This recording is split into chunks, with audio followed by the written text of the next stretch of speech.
সে অনেক দিন আগের কথা। অন্তপুর গ্রামে ছিল বড় একটি জঙ্গল। ওই জঙ্গলে বাস করত একটি বাঘ ও সিংহ। বাঘ ও সিংহের বন্ধুত্ব ছিল খুবই শক্ত। কখনোই কেউ তাদের বন্ধুত্ব ভাঙতে পারত না। আর ওই জঙ্গলের পাশে ছিল ছোট্ট একটা গুহা। ওই গুহায় ছিল একটি শিয়াল ও তার দুটি ছানা। সবকিছু মিলিয়ে সবার দিনই খুবই ভালো কাটছিল। একদিন শিয়ালটি তার বাচ্চাদেরকে বলে, সোনামণিরা, তোমরা শোনো, আমি তো ভেবেছিলাম তোমাদের বাবার সাথে দেখা করতে যাব, কিন্তু তোমাদেরকে নিব কিভাবে? তোমাদের বাবা তো থাকে ওই কান্তনগর জঙ্গলে। এত দূর আমি তোমাদেরকে নিয়ে যাব কিভাবে? আমি তো মহা চিন্তায় পড়ে গেলাম। মা, আমরা তোমার পিছে আস্তে আস্তে হেঁটে যাই। না রে বাবা, তোরা এত দূরের পথ যেতে পারবি না। কিছুক্ষণ পরেই তোরা ক্লান্ত হয়ে পড়বে না। তোরা গুহায় থাক, দেখি আমি তোদের জন্য কোনো ব্যবস্থা করতে পারি কিনা। এই বলে শিয়াল জঙ্গলের অলিতে গলিতে ঘুরতে থাকে। কিছুক্ষণ ঘোরার পর শিয়াল বলে, আরে বাহ, বুদ্ধি তো একটা পেয়েছি। বাঘ ও সিংহ দুই বন্ধুর কাছে আমার বাচ্চাদেরকে রেখে আসলেই তো হয়। আগে দেখে আসি দুই বন্ধু বাসায় আছে কিনা। বন্ধু সিংহ। হ্যাঁ বন্ধু, বলো। জঙ্গলে তো দিন দিন শিকারের পরিমাণ কমে যাচ্ছে। শিকার যদি কমে যায় তাহলে আমরা কি শিকার করবানি? ভেবে দেখেছ একবার? না খেয়েই মরে না যায়। আরে বন্ধু বাঘ, কেন এত দুশ্চিন্তা করো? তুমি কি জানো সাগরের তিমির প্রতিদিন কত পরিমাণে খাবার লাগে? সৃষ্টিকর্তা তো একজন আছেন, তিনি আমাদের জন্য কোনো না কোনো ব্যবস্থা ঠিকই করে দেবেন। বন্ধু, তোমরা যারা এখন ভিডিওটা দেখতেছ, তোমাদের সৃষ্টিকর্তার নাম তোমরা কমেন্টে লিখে যেও। আরে মামারা, তোমরা তাহলে বাসায় আছো? আমি তোমাদের কাছে এসেছিলাম। তা কি কারণে আসলে শুনি? মামা, আমি তো একদিনের জন্য ওই কান্তনগর জঙ্গলে যাব, কিন্তু আমার বাচ্চারা তো অনেক ছোট, ওদের নিয়ে যাওয়া সম্ভব হচ্ছে না।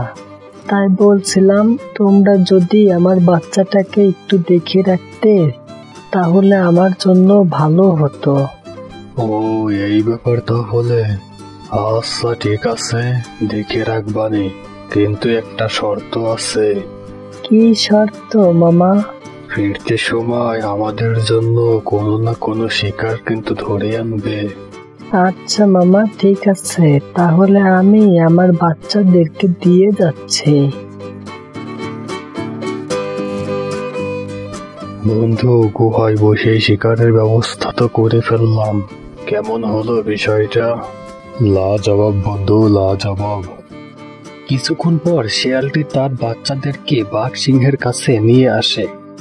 মামারা, এই যে আমার বাচ্চাদেরকে তোমাদের কাছে রেখে গেলাম, তোমরা বাচ্চাদেরকে দেখে রেখো।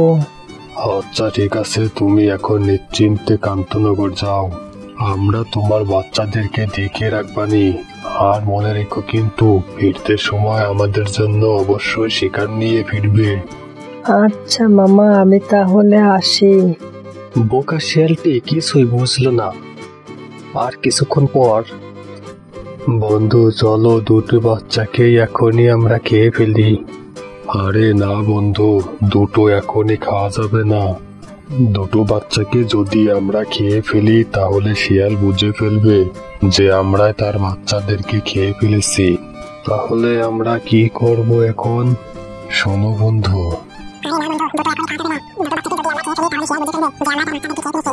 ও বন্ধু, তোমার মাথায় তো অনেক বুদ্ধি। তখনই বাঘ ও সিংহ তাদের প্ল্যান মতো কাজ শুরু করলো। একটা বাচ্চাকে বাঘ ওদের গুহার পিছনে নিয়ে যায়, আর ওদিকে সিংহ একটা বাচ্চাকে খেতে শুরু করে। শোনো বাচ্চা, তুমি এখানেই থাকো, আমি একটু আসতেছি। তুমি কোথাও যেও না, এখানে কিন্তু অনেক ভয় আছে, তুমি এখানেই থাকো। এমন কথা বলে বাঘ ছানাটিকে গুহার পিছনে রেখে আসে। তারপর বাঘ ও সিংহ দুই বন্ধু বাকি ছানাটিকে খেয়ে ফেলে।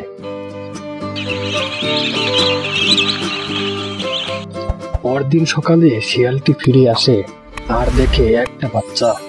মামা, আমার আরেকটা বাচ্চা কোথায়? আমি তো ওকে দেখতেছি না। আরে ভাগ্নি, কি বলবো আর দুঃখের কথা। আমরা গিয়েছিলাম তোমার বাচ্চাদেরকে নিয়ে নদীর পাড়ে ঘুরতে। আমরা ভেবেছিলাম ঘুরতে গেলে সবারই মন ভালো থাকবে, কিন্তু ভাগ্যের কি পরিহাস, তোমার বাচ্চার সামনে কোথা থেকে যেন একটা টুনি পাখি এসে পড়ে। আর তখনই তোমার বাচ্চা টুনিকে ধরতে যায় এবং নদীতে পড়ে যায়। আমি অনেক চেষ্টা করছিলাম, কিন্তু নদী থেকে উদ্ধার করতে পারি নাই। মামা, তুমি এ কি শোনালে আমায়? আমার বাচ্চা আর নেই। আমি বাচ্চা হারানোর বিচ্ছেদ কেমন করে সহ্য করব? বাবা, তুই আমার সাথে চল। দুঃখ ভরা মন নিয়ে শিয়ালটি বাসায় ফিরে যায়। এমন সময় ওখান দিয়ে উড়ে যাচ্ছিল একটি টুনি পাখি। আরে শিয়ালের মাঝে তোমার মনে এত দুঃখ কেন? তোমার শরীর কি অসুস্থ? আর বলো না টুনি পাখি, বাঘ ও সিংহ আমার কাছে আমার বাচ্চাদেরকে রেখে আসছিলাম, কিন্তু পরদিন গিয়ে দেখি আমার একটা বাচ্চা আর নেই।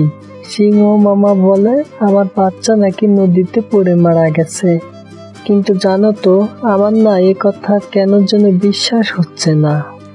ও, এই ব্যাপার তাহলে। তুমি কেন চিন্তা করছো? আমি তোমাকে বুদ্ধি দিচ্ছি, তুমি শোনো। তুমি এভাবে কাজটি যদি করতে পারো, তাহলে আসলে কি ঘটেছে তা তুমি জানতে পারবে। টুনির কথা মতো শিয়ালটি কাজ শুরু করে। আরে ভাগ্নি, তা তুমি এখানে কি মনে করে? মামা, আমি তো একদিনের জন্য কান্তনগর যাব। আগের মতো করে আমার বাচ্চাটাকে কি তোমরা দেখে রাখবে গো? ও, এই ব্যাপার। আচ্ছা ঠিক আছে, ওকে তাহলে রেখে যাও। ওকে রেখে দিলে তো আমাদের জন্যই ভালো হয়। আচ্ছা মামা, আমার বাচ্চাটা তাহলে থাকলো তোমাদের কাছে, তোমরা কিন্তু দেখে রেখো। এমন কথা বলে শিয়ালটি একটি দূরে আড়ালে গিয়ে বাঘ ও সিংহের উপর নজর রাখে। বাঘ ও সিংহ শিয়ালের চালাকি বুঝতে পারে না। বন্ধু, বোকা শিয়াল আবারও বাচ্চাটিকে রেখে গেছে। আমার না খুবই খিদে পাচ্ছে। বন্ধু, চলো একে এখনই খেয়ে ফেলি। আচ্ছা বন্ধু, তাহলে আমি প্রথমে শুরু করি। ও, তাহলে এই ব্যাপার। দাঁড়াও বেটা, তোমাদের ব্যবস্থা করতেছি। তখনই শিয়ালটি ওখানে এসে হাজির হয়ে যায়। আরে মামা, তোমরা কি করতেছো আমার বাচ্চার সাথে? আরে ভাগ্নি, তোমার বাচ্চাকে একটু আদর করতেছিলাম। তা তুমি না কান্তনগর যেতে চাইলে, তা যাওনি? না মামা, আজকে আমার শরীরটা ভালো লাগতেছে না, তাই ভাবলাম আগামীকাল যাব। বাবা, এখন আমার সাথে বাসায় চলো, তোমাকে আগামীকাল মামাদের কাছে রেখে যাব। এখন চলো তো আমরা বাসায় যাই। এমন কথা বলে শিয়ালটি তার ছানাকে নিয়ে বাসায় চলে আসে। এখন শিয়ালটি বাঘ সিংহের বদমাইশি বুঝে গেছে। তখন আবারও টুনি পাখি এসে হাজির হয়ে যায়। মামা, তুমি কি বুঝতে পারলে আসল ঘটনা কি ঘটেছিল? হ্যাঁ রে টুনি পাখি, আমি সব বুঝে গেছি। তাহলে তুমি আমাকে বলো, আমি তোমাকে ভালো একটা বুদ্ধি দেই। তাহলে শোনো টুনি, বাঘ ও সিংহ আমার সাথে বিশ্বাসঘাতকতা করেছে। আমার বাচ্চাকে ওরা দুইজনই হত্যা করেছে। আমি এখন ওদের শাস্তি দিতে চাই। আমি কি করব আমি না কিছুই বুঝতেছি না। টুনি পাখি, তুমি আমাকে একটা বুদ্ধি দাও না। আমার মাথায় না কাজ করতেছে না যে আমি কি ঠিক কি করব। তাহলে শোনো মামা, তুমি